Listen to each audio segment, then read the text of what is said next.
What's up, Runaways, and welcome back to our channel. So about a week ago, we put out on our YouTube, Instagram, and Patreon platforms asking you guys what questions you have for us, whether they're personal, about our van, about our dog and cat, any kind of question. So we have answers for those. But first, who are we?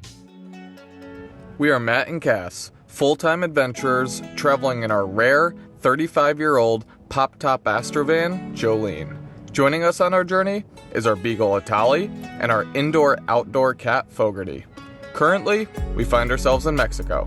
Over the next few years, we're traveling down the Pan American Highway through all of Central and South America to the southern tip of Argentina. So starting with question number one, how did we get into this lifestyle? So in 2020, we bought a bus. If you've been following us for a while, you know that Vanlife started as bus life for us. We lived in a shuttle bus, and we bought it just to be a camper. But quickly after hitting the road, we just fell in love with the lifestyle. She was kind of sold on it more than me in the beginning. Definitely my idea to begin with, but then he fell in love with it as well. Had a house at the time in Tennessee. We went back, sold the house in 2 months, hit the road again, and never looked back. Never looked back. That's it. That's the quick version of the story. Question number 2, do you prefer bus life or van life? Well, this could be in a whole video in itself, I think, but overall, I would say we prefer van life.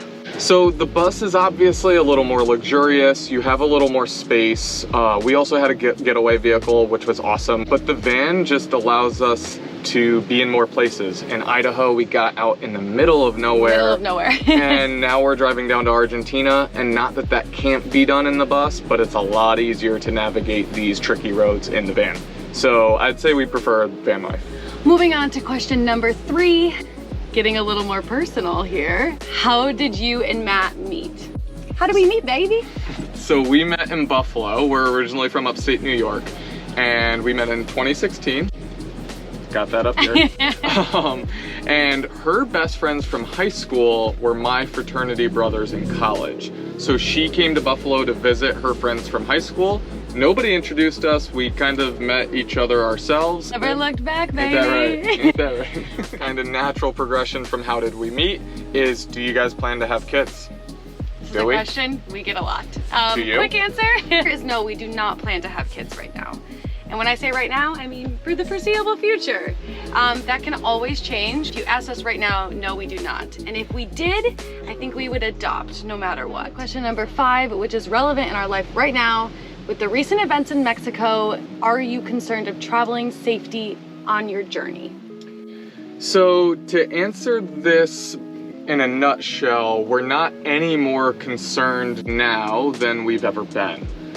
So we're always watching the news and staying aware of current events. So just in case you don't know, there was like a US citizen kidnapping in northern Mexico. Now with that being said, a lot of people have said, oh no, don't go to Mexico because of that. But like an analogy could be like, it's kind of like saying don't go to Illinois because of a bad neighborhood in Chicago. Yeah. You know, so that's the frame that we have. With that being said, we always travel in the most safe and best practice way that we can. But yeah, our perspective of our journey and our plans hasn't really changed with the recent events. Question number 6, how do you make money? Such a common question.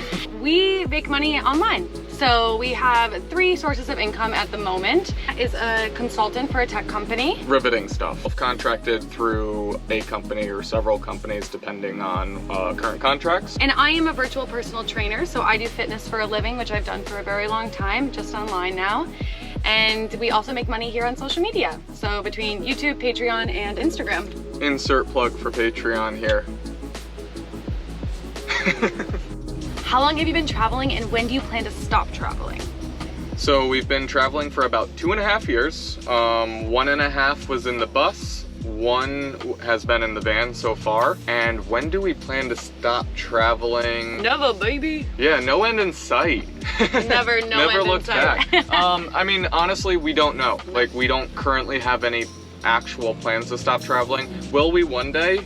Probably. In some capacity? Yeah, in total, probably not. We think that we will travel in some good capacity full time, forever and ever. All right, so how many tattoos do you have? I have no idea. How do you even count a sleeve? Is that one tattoo? Is it 10 tattoos? How many sessions is it?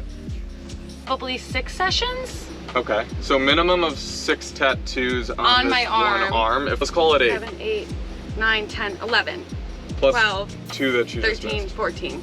So I think 16. I have between 14 and 16 tattoos, however you want to call that.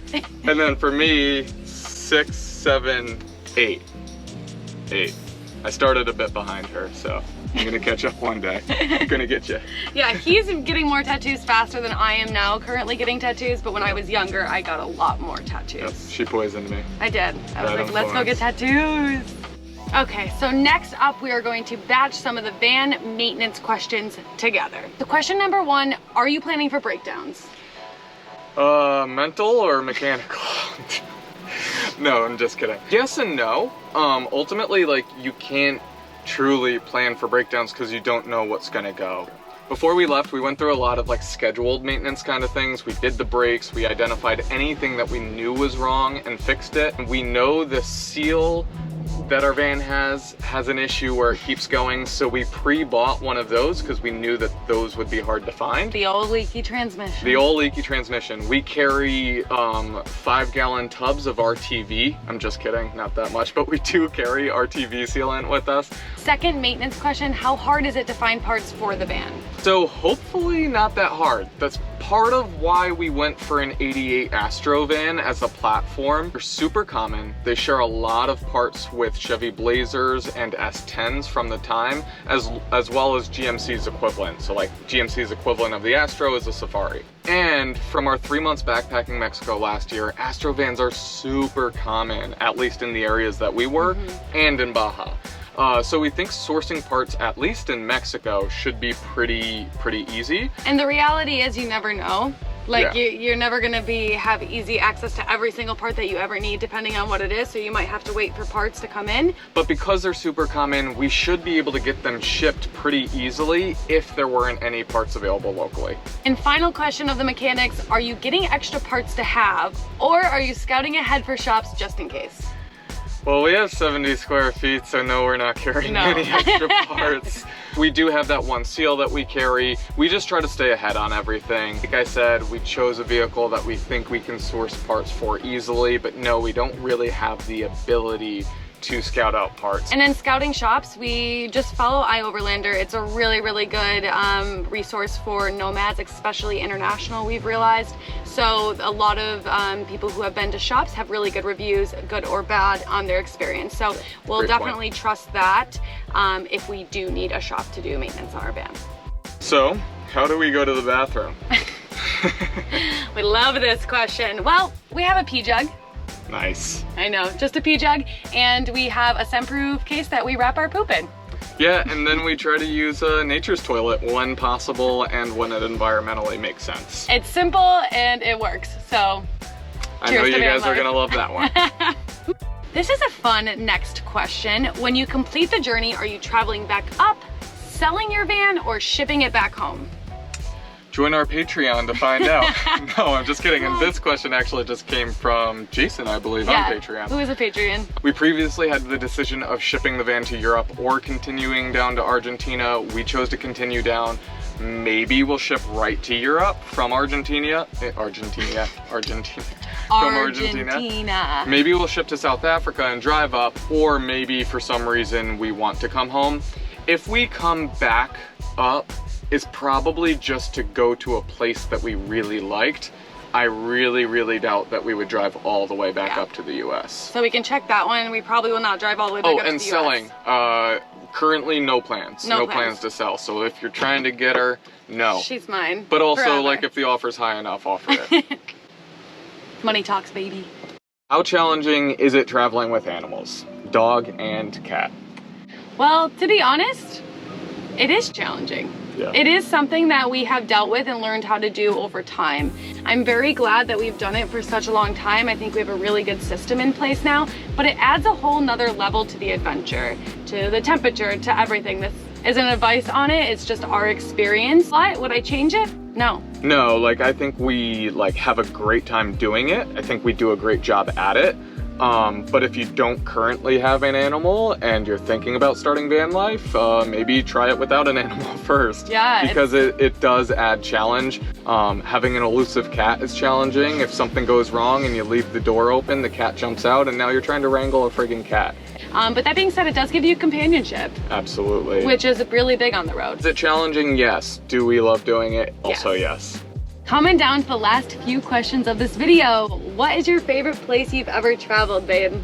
So I'm going to answer this US only, as we're basically talking about van life right now, and most of van life so far has been, other than 3 months, has been in the US. Yes. And the answer to this question is on my shirt. That was not planned, but it's Idaho. It's the Sawtooth Mountains in Idaho. Come on.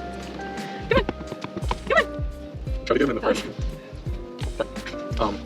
Back.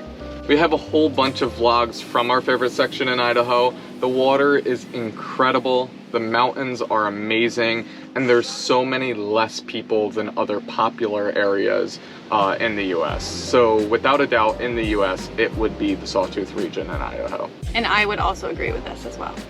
This is a great question and a pretty deep question.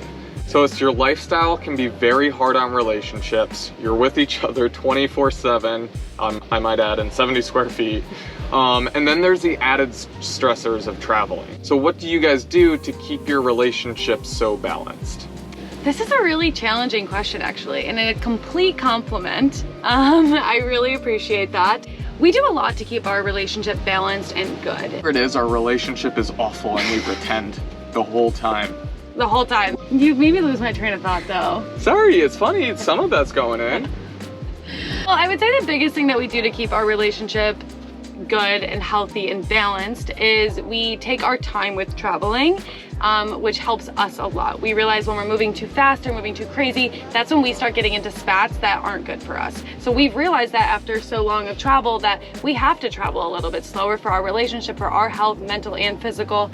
It is the best way for us to do it. The thing she just mentioned is tied together. Like yeah, relationship, mental, physical health. Like it's all together when you're in this tiny space. Yeah, and it's hard to have one without the other two. And I would say a big thing for us is communication. We've worked a lot on this over the years and we're constantly changing as people. So respecting each other's changes have been very helpful for us and each other's wants and goals. That we've been very communicative?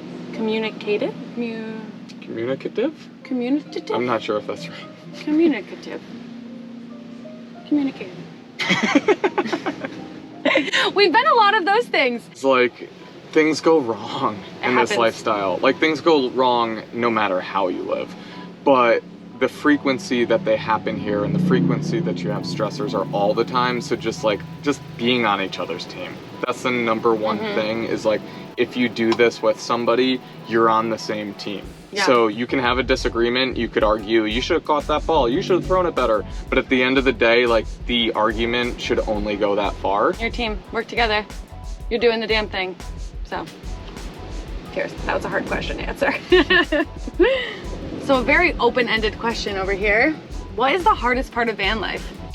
So like there's a lot of hard parts, but I'll give you some more out of the box you might not think about. Like yeah, finding a shower might be hard, but one for me is dealing with your life always changing and in that developing a routine. So that can be really challenging because one week you could be in the desert and living really, really slow. Then the next week you're living in the center of a town or in Oregon in the rain. So things are always changing. And because your space is so small and so much is dependent on your outside environment, having a routine is really challenging. And for me, out of the box answer is planning things with other people. So planning things with family or friends to come visit or visit them.